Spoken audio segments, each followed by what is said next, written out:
Most people, when you want somebody to like you desperately, as a romantic partner, because you want it so badly, there's a tendency to not even act yourself and come across desperate. And desperation is like the most unattractive. Yeah. Right? Hi, everybody, and welcome back to Habits and Hustle. Solo edition, where we talk about a topic that's out there in the ether that is of interest to me and of hopefully you too, and where I'm joined by my foil, Shawnee. Hi, Hello. Shawnee. And remember, guys, I just wanted to say from the top, I appreciate you guys listening, watching, all of it, all the things. And if you guys have not yet subscribed, please do so. And if you have not left any review, please do so. It totally helps the podcast grow. And if you want any topics or guests, let me know. I love back and forth. I love when we get feedback from you guys because it really helps us, basically it helps us like design a show that what you want to hear. So let me know all of it. And let's just go right into today's topic. Today's topic is we're going to go over 3 hard truths that are in relationships. All right, you guys. The first hard truth is the more you try to get somebody to like you, the less they will. The second hard truth is a trait you dislike in someone else is usually a trait that you have in yourself. And the third hard truth in every relationship is that you actually need a little friction to make that relationship real, to make it authentic. And we're going to go into those deeper right now. First of all, what do you think of those 3 hard truths, Shawnee? I agree with some of them and I disagree with some of them. There's only 3. Yes, I agree with 1. I disagree with some. Okay, so you agree with 2. Actually, no, I agree wholeheartedly with the first one, disagree with the second, and I am medium on the third. Okay, so let's go into them. So The first one is, the first hard truth is the more you try to make someone like you, the less they will. I think that we can all pretty much agree that is true, right? Yes, definitely. Right, because a lot of times when we want someone to like us, we like act desperate or we come across desperate, even if we're in intent. We know our intention is not to. For some reason, we tend to do that. Like I think that our personalities even like change and tweak. It's happened to me many times, right? Like when I really liked a guy, for example, I would always act weird or different than I normally would because I desperately wanted him to like me when I was younger, right? And like once I walked away from that situation, I'm like, what the hell am I doing? I mean, it makes me so unattractive, right? Yeah. But we all tend to do that. So we come across desperate, even malintended. Is that a word? Malintended or unintended? Yeah. No, I agree with that. The other thing is we come across very I think that we seem very, very disingenuous, right? Like how many times when you want someone to like you, or like you see these things all the time when like people are like yes men, they don't have their own opinion forged, or they just want to agree with everything you say because they want you to like them. It actually like backfires and makes you less attractive. It makes you unattractive, right? Versus just like having an opinion and being authentic and real, right? And the other part is like a lot of times we come across, again, very not authentic, which is the most unattractive quality. Wait, I just thought of something that was kind of interesting. In a larger scale, like in terms of entertainment and media, I think it's probably the only area that it actually works where trying to get people to like you can work. Because there are a lot of, for example, content creators or influencers or whatever who are super fake online and are completely disingenuous, don't have any authenticity, but they have a huge fan base who really likes them because of what they portray, and they're really calculated in that. So that's interesting. But it's actually like so interesting. That is interesting, but I don't find what happens in social media or on social No, media of course. to be real, No, right? no, of All of course. it is a bunch of nonsense. And I think that like you can have a very likable persona, but you're not really interacting directly with somebody. You're basically playing a role, Yeah. like an actor or an actress, right? And that you can be very likable as an actor and actress. A lot of times in real life, you're very not likable Yeah, in that absolutely. way, right? But as in to say it's the one time that phrase might not necessarily Yes. hold true, which But is so weird. I'm talking about in real time No, I and know. in real life with real people. I believe this to be most people. When you want somebody to like you desperately, as a romantic partner, sometimes you come across, like, because you want it so badly, there's tendency to not even act yourself and come across desperate. And desperation is like the most unattractive. Yeah. Right? So, Especially in dating. oh God. And you lack like, again, it's like feels so disingenuous. It feels so fake. It feels so like nothing is more attractive than someone who has like a high self-esteem and confidence and like act as if. Yeah. Right? And people want to be around that energy. So that's the first hard truth is the more you try to make someone like you, the less it will happen.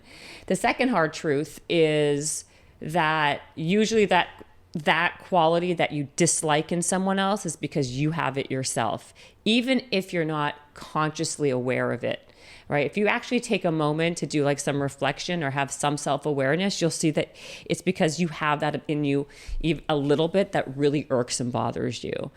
And so that's why that's the second hard truth. And I know for myself, I guess it's called projection, right? Like a lot of times we project on other things, other people, what we have ourselves.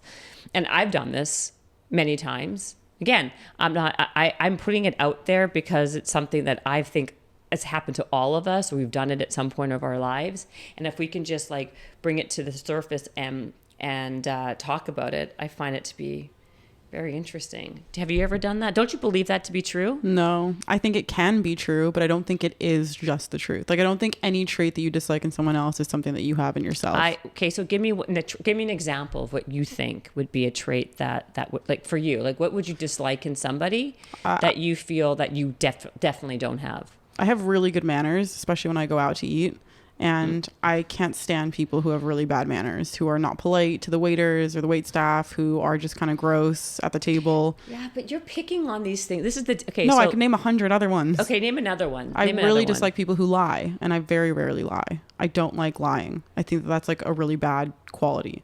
I would rather somebody let me down and disappoint me, but be honest, than try and just cover it up and lie. I find that to be like a really frustrating. I agree with that too. I don't like people who are liars. Okay. But it's I don't liars. I don't like people who lie. You could be a good person who's not a liar, but you might be lying to me, and because maybe I don't know, there could be 100 reasons why someone lies. Are you confrontational? I can be confrontational. It depends on like what it is. Okay. Well, then maybe you're the anomaly because I believe. No, I don't think so. I think you are. I think you are an anomaly. I think there's nothing you dislike in other people that you don't have in yourself. That's crazy. No, I think that there are, but I think that there are things that I dislike in other people. But I'm talking more about, well, the lying one's actually a good one. Sure, but I think that I think that that could be a good one. But I'm talking more. I don't like people who complain, especially about like things that if you just get like a tiny bit of perspective, you'd feel a lot better about. I've traveled a lot and I've been to a lot of places with like literally nothing in the middle of like buttfuck South America. And I've seen kids with like literally nothing. So to me, when I hear people complain about stuff, I just get, especially like things that are so like, oh my God, oh, this food is bad. Oh, I'm so sorry. You're uncomfortable living at your parents' house. Like how unfortunate for you. Every time I internally complain about anything, I just think to myself, what are you even doing? Like, that's just crazy. Look at how much you have. So then maybe you have more perspective, or maybe you have much more of a, maybe for you, but I believe overall, I guess what you're saying, and I understand, like the lying one for sure. But I actually would say that or this is a really good one. Okay, which one? So I went to take a friend to a theater show for my friend the other day, and it obviously it was like a one-man show, it was 2 one-man shows back to back, and they were a little quirky and a little bit weird. And literally during the show, she's turning to me and being like, "Oh, this is so weird. How are they even doing this?" Da da da. Like, it's a small theater. I don't care if other people can't hear it. If you're putting out that kind of energy in a room while somebody is like pouring their heart and soul in this performance, it takes so much courage to get up on that stage to do whatever the hell it was that they were doing. Like, don't talk about it negatively right now. Don't talk to me. Let's focus on this. And I would never do that. And that's something that other people do. I understand what you're saying. There are definitely things. There are traits, but I think usually the key word here is usually. But I just listed 4 very common. Yeah, but you're picking ones that are like people who don't like. If I was to be honest with myself, I would say a lot of times when I don't like a habit of somebody, a habit I should say, is it's because I've done that. I can see myself involved in doing that. Like I think there are universal things that what you're picking out are universal traits. They're just unattractive, period. Like, nobody likes liars. Nobody likes assholes who are like rude to people in a restaurant. Nobody likes, I mean, these are like universal things that like, it doesn't make it that you necessarily have it. It just means that universally, like, most people in the world are not going to like people who are rude, who are liars. I mean, these are things that are pretty common. But I think what I'm referring to are usually things that are much more like personality traits that are maybe aren't so like vicious in those ways. So give me an example. Like, maybe somebody, like, for an example, like doing things like flakiness, or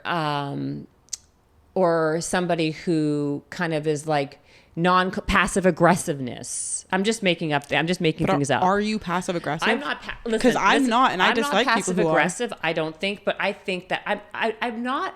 I don't love confrontation, and so I've been in situations where, because I don't like confrontation, I will scurry away from something and then be annoyed and like frustrated and act on that. So yeah, maybe I'm not considered to be passive aggressive. However, are there like elements of times when I've done it and I don't like it? Yes. What I'm saying to you is that, like, it's a difference between universally having like shitty qualities that most people have, and then things that are like, or quirks or things that like I don't like in you because I see it in myself. But passive aggressive is also universal. I think universally people don't like passive aggressive either.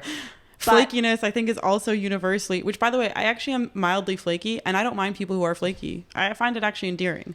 I don't find, if you think flakiness is endearing, not in a work setting, but in a real setting, I think that means that someone's living in the moment, that they're present, they're doing whatever it is they're doing, and they're not beholden to me, some random person in this universe that is not actually them in their life. Okay, that's fair.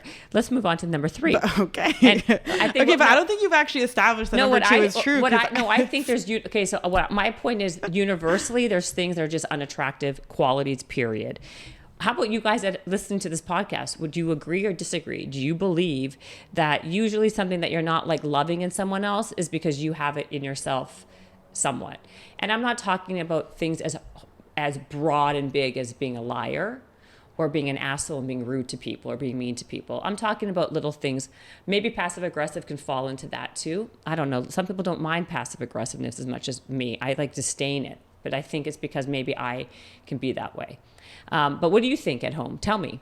And then number 3 is that you need a little friction to make a relationship work. And the reason why I say that is because if you're just agreeable all the time, how do you like build something that's like, that has like a true foundation? Like, you need to have a little bit of like fight to kind of grow. That's my point. Do you disagree with that one too? That one I'm just medium on, but I agree with that. Like, in terms of what you just said, I definitely agree with. It's the idea of, if you want someone to be strong in their opinion, oftentimes giving them a little bit of pushback. Like, this is actually a classic Survivor strategy on the show, where if you really want someone to do something and they've brought the idea up to you, instead of just like being very agreeable with it, give them a little pushback and have them plead their case even more to you, because then they'll get stronger in their ideas. So I see what you're saying. Do you know what I mean? That's manipulative. Right, that's sure. That's a manipulative tactic. But it's the idea of the friction developing a stronger hold in that person after. I totally, Do you know what I mean? yeah. And it's a great, But it's yeah, a that great is manipulative. tactic. That It's a is. manipulative tactic that's very, very good in business, by the way, which we could do a whole other podcast Actually, on. that is good in business. I never even thought about it It's that a way. great, it's a great business tactic.